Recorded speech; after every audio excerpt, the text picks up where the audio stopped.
Ce journal vous est offert par le FPI, Fonds de promotion de l'industrie, votre partenaire privilégié pour la réussite de vos projets.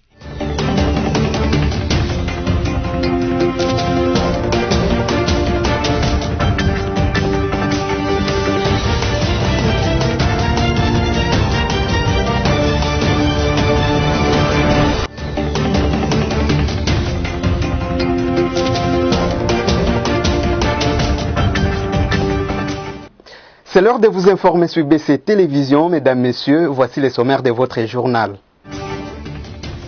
La République populaire de la Chine annonce l'annulation de la dette de la RDC, estimée à 28 millions de dollars américains. Les politiques ont réagi autour des 12 millions de dollars américains de la session extraordinaire de l'Assemblée nationale et des incidents survenus à son ouverture. Violation du Capitole, au siège du Congrès américain, l'opinion remet en cause les modèles américains de la démocratie. Merci si vous nous rejoignez. Le chef de l'État congolais, Félix Antoine Tshisekedi Tshilombo, s'est entretenu avec Wang Yi, conseiller d'État et ministre chinois des Affaires étrangères, au sujet du partenariat sino-congolais. Les diplomates chinois a à cet effet annoncé l'annulation de la dette de la République démocratique du Congo, estimée à 28 millions de dollars américains. Suivez. Le diplomate chinois a à cet effet annoncé l'annulation de la dette de la RDC, estimée à 28 millions de dollars américains, et un appui financier de la Chine à hauteur de 17 millions de dollars américains, dont 15 millions pour soutenir des projets de développement et 2 millions pour accompagner le mandat de l'UA de la RDC. D'autres points relatifs à la gestion de la pandémie à Covid-19 ou à la réactivation de la commission mixte Chine-RDC ont été abordés au cours de cette audience à laquelle ont pris part la ministre congolaise des Affaires étrangères et le directeur du cabinet AI du chef de l'État. Par ailleurs, Wang Yi a rencontré également Marine Toumanzeza, ministre congolais des Affaires étrangères. À l'issue de leur tête-à-tête, le patron de la diplomatie chinoise a annoncé que son pays a décidé d'apporter une aide sans contrepartie de 100 millions de yens pour financer des projets de coopération et des secteurs du bien-être social en RDC. Rappelons que l'année dernière, les exportations congolaises à destination de la Chine ont connu un très gros essor, croissance de 30%. Le ministre Wang Yi s'est dit convaincu que cela est une preuve que la coopération économique et commerciale entre les deux pays est prometteuse. L'Union sacrée, vision chère au chef de l'État, continue de renforcer ses rangs avec des adhésions au fil des jours. La dernière de la série est celle du parti politique ABG qu'il a déclaré au chef de l'État le mercredi dernier. Suivez. Conduit par leur président Jonathan Bialosu-Kawata, les députés nationaux et cadres du parti Alliance pour la bonne gouvernance ABG ont rencontré le mercredi le président de la République Félix Antoine Tshisekedi Tshilombo pour lui faire part de leur adhésion à l'Union sacrée de la nation. Ces cadres du parti du ministre des Pêches et Élevage disent avoir répondu favorablement à l'appel lancé par le président de la République. Dans leur déclaration, ils ont promis un soutien tous azimuts aux réformes initiées par le chef de l'État. Peu avant, le chef de l'État avait reçu Lambert Mende Omalanga de la CCU et allié avec qui il avait changé autour de l'Union sacrée de la nation. Déjà, depuis plusieurs jours, l'Union sacrée enregistre des adhésions massives des cadres, personnalités, partis et regroupements politiques qui ont décidé de quitter les fronts communs pour les Congo. Retour sur l'incident qui a eu lieu à l'ouverture de la session extraordinaire de l'Assemblée nationale le mardi dernier. Le secrétaire permanent adjoint du PPRD explique les prérogatives reconnues au bureau d'âge et dénonce les 12 millions de dollars américains qui seraient décaissés pour l'organisation de la session extraordinaire de la Chambre basse du Parlement. Suivez. La polémique sur les attributions du bureau d'âge défraye les chroniques politiques et juridiques en République démocratique du Congo. Face à cette situation, Ferdinand Kambere, secrétaire permanent adjoint du Parti du Peuple pour la Reconstruction et la Démocratie, éclaire la lanterne. Un bureau d'âge, le règlement intérieur, ceux qui l'ont peuvent lire l'article 31, l'avant-dernier alinéa, parle d'un doyen des membres de l'Assemblée nationale qui doit présider la séance lorsque tous les membres du bureau sont mis en accusation. Et que donc ce bureau le doyen d'âge est assisté par les deux moins âgés des membres de l'Assemblée nationale. Mais vous avez suivi qu'il y a quand même un arrêt qui a été rendu par la Cour constitutionnelle, je ne sais pas à quelle qualité, et que la Cour constitutionnelle, elle a défini des matières qui ne sont même pas dans les règlements intérieurs pour un bureau provisoire. Donc, vous voyez bien qu'il y a une volonté de vouloir mener le pays dans l'anarchie, dans le chaos, où on ne respecte pas nos textes, pour que de cette anarchie, on crée un désordre total qui n'est pas au bénéfice de la population. S'agissant de l'amalgame qui règne entre le pouvoir de l'Assemblée nationale et de la Cour constitutionnelle, Ferdinand Kambere recadre l'opinion sur cette question. Un règlement intérieur de l'Assemblée nationale, en vertu de la séparation de pouvoir, est exécuté par l'Assemblée nationale, ce n'est pas exécuté par la Cour constitutionnelle. Parce que dès lors que le bureau provisoire, à la session extraordinaire inaugurale, finit de faire adopter son règlement intérieur, il le renvoie à la Cour constitutionnelle pour que la Cour constitutionnelle, c'est en vertu de l'article 20 aussi de ce règlement, examine simplement la conformité de ce règlement à la Constitution. Il n'est pas autorisé à la Cour constitutionnelle d'ajouter des matières dans ces règlements-là, ni de diminuer d'autres. C'est juste examiner. À cela s'ajoute le budget de la session extraordinaire. Tenez, c'est dans un courrier datant du 29 décembre adressé à Sylvestre Ilunga Ilonkamba que Christophe Mbosonkodia a transmis pour disposition le budget de la session extraordinaire qui se chiffre à 12 millions de dollars américains. Selon le bureau d'âge de l'Assemblée nationale, ce budget est prévu pour vider la pétition engagée contre les questeurs adjoints du bureau déchu et organiser les élections des membres du nouveau bureau définitif. Et puis, mauvaise gouvernance de certaines institutions de la République démocratique du Congo, c'est le résumé du rapport de l'Observatoire des dépenses publiques ODEP récemment publié. Sami Bosongo nous revient avec force détail. Il y a une adéquation entre la vision et la programmation, la budgétisation, l'exécution et le suivi-évaluation. Elles n'ont permis ni de créer des richesses, ni de promouvoir une croissance économique pro-pauvre, ni d'améliorer les conditions sociales de la population. C'est la dénonciation de l'Observatoire des dépenses publiques, ODEP en acronyme, contenue dans son rapport publié mardi 5 janvier 2021. Ce rapport porte sur le contrôle citoyen de l'exécution du budget et des dépenses publiques pro-pauvres pour la période allant de 2017 à 2019. Chiffre à l'appui, l'ONG ODEP a démontré que l'exécution de loi de finances de 2017 à 2019 n'a pas été conforme aux lois de finances correspondantes. Par exemple, le rapport de l'ODEP indique que les recettes nécessaires dans cette période ont été chiffrées à 18 660,5 milliards de francs congolais et que comparé aux prévisions de 23 946,6 milliards de francs congolais, il en résulte un moins-value de 5 286 milliards de francs congolais. Par contre, les dépenses exécutées de 2017 à 2019 de l'ordre de 19 340,1 milliards de francs congolais, comparées aux prévisions de 23 946,6 milliards de francs congolais, déterminent un crédit disponible de 4 606,5 milliards de francs congolais. Conclusion de l'ODEP, les régimes politiques se succèdent, mais la mauvaise gouvernance des finances publiques demeure dans le mur congolais. Par ailleurs, outre les recommandations au Parlement, au gouvernement, à la Cour des comptes, à l'inspection générale des finances, aux partenaires internationaux et à la société civile, l'ODEP souligne dans son rapport la nécessité du changement de la vision globale en matière de politique économique et de la mise en place de politiques économiques stables.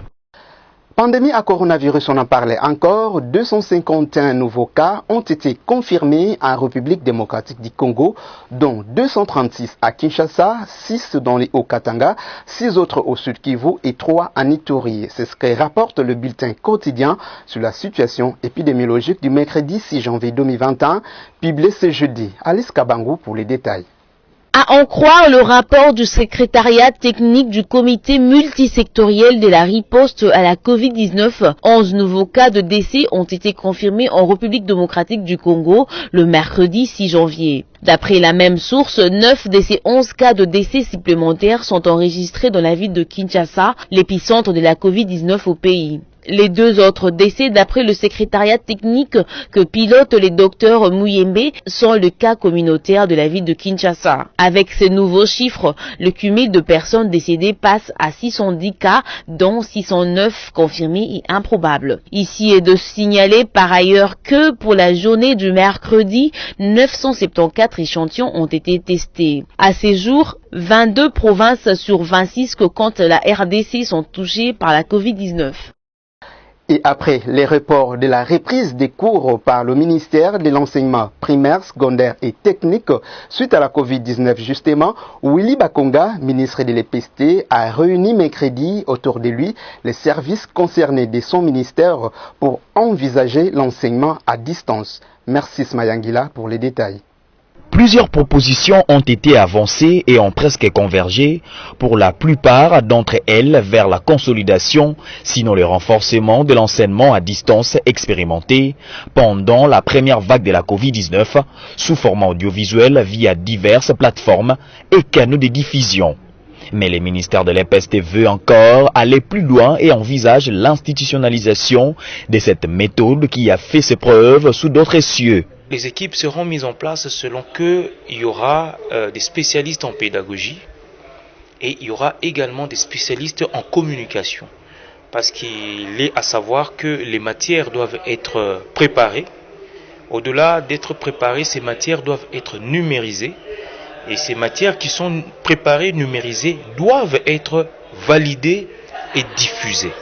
Et pour cela, il y a des équipes, une équipe composite, hétéroclite, qui doit être composée. Donc nous aurons des pédagogues et des spécialistes en communication qui feront en sorte que les matières que les enseignants ont préparées utilisent les canaux les plus idoines pour atteindre nos élèves dans les coins les plus reculés de la République. Les partenaires éducatifs seront aussi associés à cette démarche qui devra faire appel à de nouvelles ressources humaines et financières pour appuyer les gouvernements dans cette tâche qui s'annonce ardue du point de vue financier. Depuis le mercredi 6 janvier, des équipes ont été constituées pour élaborer un plan directeur censé guider les actions à venir dans une approche participative et dans l'urgence. Restons dans ces registres, mais cette fois-ci au Sud Kivu, où les étudiants exigent la reprise des cours avant le 11 janvier 2021 et demandent la démission pure et simple du comité des ripostes à la Covid-19. Ramazan et Salomon pour le reportage. Les étudiants de la province du Sud Kivu exigent la reprise des enseignements avant le lundi 11 janvier 2021. Ils le font savoir dans une déclaration rendue publique mercredi 6 janvier après une session extraordinaire de porte-parole des étudiants des universités et instituts supérieurs de la province. Ces derniers disent fustigent et désapprouvent les décisions inopportunes et suicidaires des autorités de la RDC suite au report de la rentrée scolaire et académique qui devait intervenir mardi 5 janvier. Estimant que le secteur éducatif est sacré, il nous pourrait impossible de comprendre le paradoxe politique selon lequel des marchés qui occasionnent des rassemblements de dizaines de milliers de personnes sans aucune mesure barrière, de bistrots, de bars et d'autres secteurs sont opérationnels, alors que notre éducation est absorbée par des retombées politiques de cette déclaration. Les étudiants de la province du Sud Kivu exigent en outre la démission du comité multisectoriel de riposte contre Covid-19 en RDC. Selon eux, celle-ci ne sait pas contextualiser la lutte contre cette pandémie et agit par tâtonnement. Notons ces étudiants qui ont préféré ne pas commencer les revendications par le chemin de la rue, promettant même qu'en défaut de la reprise des cours jusqu'au lundi 11 janvier 2021, ils pourront entreprendre des actions de grande envergure. Changeons de chapitre pour parler insécurité. Au Nord Kivu, 2 rebelles ougandais ont été arrêtés à Beni par l'armée. Ils ont ensuite été présentés à la presse ce mercredi 6 janvier 2021 par le lieutenant Anthony Mwalushayi, porte-parole des opérations Sokola 1 dans la région de Beni. Sophia Zaorati nous en dit plus. C'était pendant une attaque à Beni, dans la province du Nord Kivu, que l'armée congolaise a arrêté 2 rebelles ougandais. Ceux-ci ont été présentés à la presse le mercredi 6 janvier 2021 par les porte-parole des opérations Sokola 1 dans la région de Beni, le lieutenant Anthony Mwalushayi. Ces éléments ADF, tous des Ougandais, ont été arrêtés par nos troupes lors des offensives menées par l'armée dans la région de Losé et environ. Ils ont confirmé avoir été dans le groupe de rebelles qui ont attaqué récemment ces agglomérations, a en effet déclaré le lieutenant Anthony Mwalushayi. Et il est revenu sur le bilan enregistré durant la conquête d'une entité occupée par le ADF la semaine dernière. Nous avons ensemble la masse populaire et nous enterré plus de 50 de rebelles ADF qui sont tombés la semaine dernière. Ceci prouve que l'armée est déterminée à mettre fin au phénomène ADF à Beni, a ajouté le lieutenant Anthony Mwalushayi. Une de ces rebelles explique comment est-il parvenu à combattre contre son propre pays. Je viens de la brousse. Je suis ADF et je suis congolais, né en Ituri. Je m'appelle Ikumu Ismaël. C'est mon père qui m'a appris à combattre les FARDC, car lui-même est ADF. Mon père s'appelle Adamu Amuntu. Il habite à Bunia, au quartier Kindia. Il est mécanicien et possède un atelier. C'est mon arme. On me l'avait donnée à la brousse. Et j'ai fait avec 1 année et demie. Revenons à Kinshasa cette fois-ci pour vous informer que l'avenue Éthiopie, dans la commune de Kassavubu, connaît un délabrement très avancé de sa jonction entre l'avenue Victoire, mais également l'avenue Victoire dans sa jonction avec l'avenue Kassavubu. Christelle Genda et Générose Essengo ont fait les constats. Au croisement des avenues Victoire et Éthiopie, dans la commune de Kassavubu, l'équipe de BSC TV a récolté les préoccupations des habitants au sujet de l'état de la route. Ici, le délabrement est devenu la première cause des embouteillages et il est demandé aux autorités compétentes de réhabiliter ce tronçon de route très fréquenté. Ce qui est à la base des embouteillages, c'est le délabrement que vous voyez en face de vous et le parking créé là. Nous demandons aux autorités de réfectionner la chaussée et nous signalons que le bourgmestre passe tous les jours par ici et on se demande s'il fait le rapport à sa hiérarchie. En dehors de nos frontières, comme annoncé au sommaire de ce journal, les partisans du président sortant des États-Unis d'Amérique, Donald Trump, ont violé les symboles de la démocratie américaine, qui n'est autre que le Capitole, siège du Congrès des États-Unis, ce qui fait perdre aux Américains leur statut de modèle de démocratie à travers le monde. Suivez la réflexion irrélative que nous propose Sami Bossongo. Elle est révolue.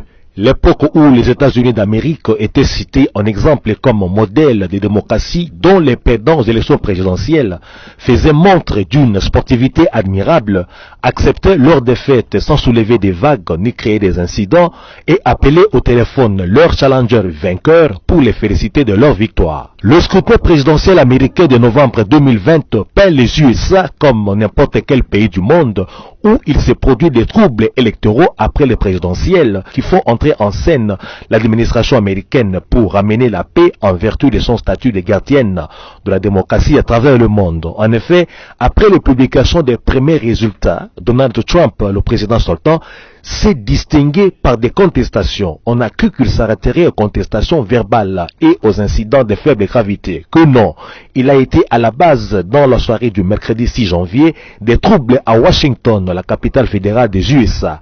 Les partisans de Donald Trump ont envahi le siège du Congrès américain pour empêcher les parlementaires de certifier la victoire de Joe Biden.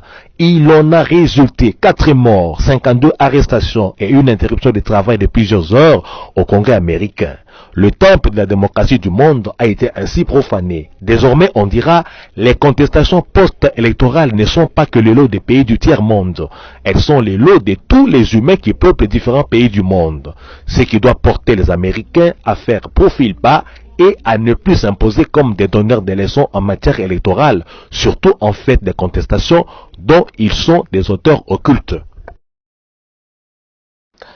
En sport, sachez que les 3 clubs congolais engagés dans les interclubs de la Confédération africaine de football, à savoir l'AS Vita Club de Kinshasa, le DSMP de Kinshasa également, mais aussi les tout-puissants Mazembe de Lubumbashi, sont tous qualifiés pour l'étape suivante, ce après avoir battu leurs adversaires du jour. Sami Bosongo nous a fait les détails. Les équipes congolaises engagées dans les interclubs de la CAF, à l'instar de résultats engagés lors de leur match aller, ont réalisé une moisson olympienne durant leur match retour des 16e de finale, joué le mardi 5 et le mercredi 6 janvier courant. Le premier de ces clubs à se produire, le Daring Club Motema Pembe, qui est le seul représentant de la RDC en Coupe de Confédération de la CAF, a validé sa qualification pour le match de barrage mardi 5 janvier au stade de Martyr avec le club angolais Bravos Domaki. Après sa victoire de 2-1, les DSMP doit en aller au retour livrer les matchs de barrage pour accéder à la phase de groupe de cette Coupe de Confédération de la CAF. En Ligue des Champions, le tout-puissant Mazembe dans son stade de Kamalondo a été le premier à valider son visa pour la phase de groupe en battant, comme au match aller, le club gabonais Bongwidi par 2-1 le mercredi 6 janvier. À Kinshasa, au stade de Martyr, on a assisté à un festival de buts avec la large victoire de l'association sportive Vita Club face à Young Buffaloes par 4-1. Des victoires qui ont réjoui les sportifs congolais au point que le premier d'entre eux, le ministre des Sports et Loisirs Amos Mbayo, a promis l'accompagnement du gouvernement à ces clubs qui portent haut l'étendard du football congolais, souhaitant que l'un d'eux remporte la coupe cette saison. Et puis, après la publication de la liste des sélectionnés, mais aussi l'entame du rassemblement, les Léopards A' sont conditionnés par la prévité du temps avant leur entrée en lice le 17 janvier prochain à la phase finale du CHAN Cameroun 2021 contre le Congo-Brazzaville. Sami Bosongo encore s'est penché sur ce dossier. Aussitôt après la publication de leur nom, les Léopards A' ont commencé ce jeudi 7 janvier à se rassembler à Kinshasa. La première séance d'entraînement ayant été prévue à 18h. Aux dernières nouvelles précisions, Dak Kabango a intégré le groupe, de même que Doxa Jikanji. Ils remplaceront Arsène Zola du tout-puissant Mazembe et Mokonzi Gbazeke du FC Saint-Éloi Lupopo. Au CHAN Cameroun 2021, la RDC est logée dans le groupe B, aux côtés de la Libye, du Congo-Brazza et du Niger. Après le rassemblement, les Léopards A' s'envoleront pour Dar es Salaam, la capitale tanzanienne, où ils livreront une rencontre amicale avec leurs homologues de la Tanzanie avant de gagner le Cameroun. Le 17 janvier, la RDC entrera en scène dans un derby du fleuve Congo, aux prises avec le Congo-Brazza. Il est par ailleurs à noter que, hormis les gardiens de but Nathan Mabrouki qui évolue en Ligue 2 au sein du club MK Étanchéité, tous les Léopards A' viennent des équipes évoluant à la Vodacom Ligue 1. Poursuivons ces journaux avec la lecture de la revue de presse sélectionnée par Mercis Mayangila.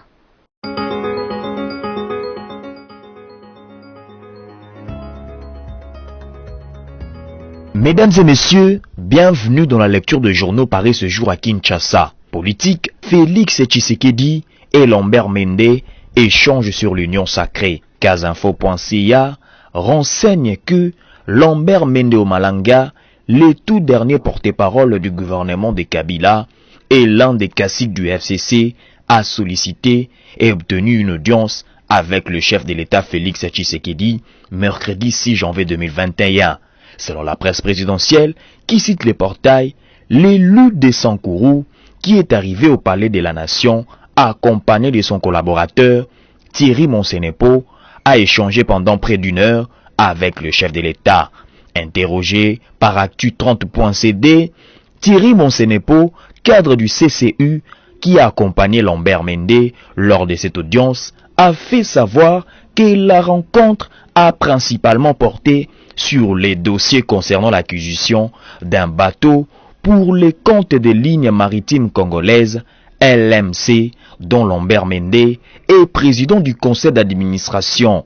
La question de l'union sacrée a également été abordée. À ces sujets, la CCU promet de se prononcer dans 48 heures. Si le leader de la Convention des Congolais Unis, CCU, Lambert Mende, a dit s'en remettre à son parti politique pour éventuellement lever l'option par rapport à l'union sacrée de la nation, la BG Bialosouka n'a pas hésité une seule seconde pour franchir le Rubicon. Ce dernier a officiellement adhéré à la dynamique enclenchée par le chef de l'État pour la refondation de l'action gouvernementale, indique Forum des As. Dans un autre sujet, le député national André Mbata a affirmé que le Premier ministre Sylvestre Ilunga Ilonkamba est sur une chaise éjectable, selon 7sur7.cd. Hormis la démission, qui est une option louable et souhaitable, le professeur Mbata estime que le Premier ministre Sylvestre Ilunga et son équipe peuvent être destitués par une motion de censure qui sera enclenchée au cours de la session extraordinaire convoquée par le bureau d'âge. Outre Sylvestre Ilunga, la prospérité alerte. La tête de Sami Badibanga, mise à prix au Sénat, après avoir essuyé des flèches affleurées, mojetées à cause peut-être de son adhésion à la vision de l'union sacrée, la tête de Badibanga serait désormais mise à prix. Apparemment, tous les moyens sont bons, y compris les recours aux raccourcis, ainsi qu'autres voies prescrites par la Constitution, les lois et règlements en vigueur en République démocratique du Congo, regrette les tabloïds. Mesdames et messieurs, c'est la fin de cette revue de presse. Merci de l'avoir suivi.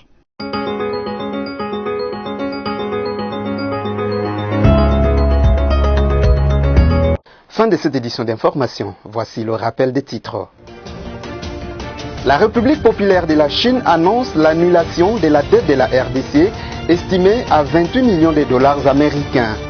Les politiques ont réagi autour des 12 millions de dollars américains de la session extraordinaire de l'Assemblée nationale et des incidents survenus à son ouverture. Violation du Capitole au siège du Congrès américain, l'opinion remet en cause les modèles américains de la démocratie.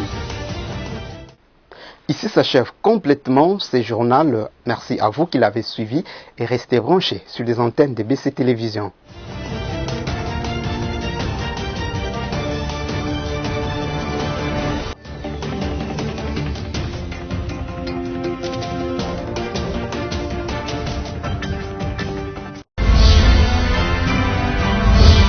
Ce journal vous a été offert par le FPI, Fonds des promotions de l'industrie, votre partenaire privilégié pour la réussite de vos projets.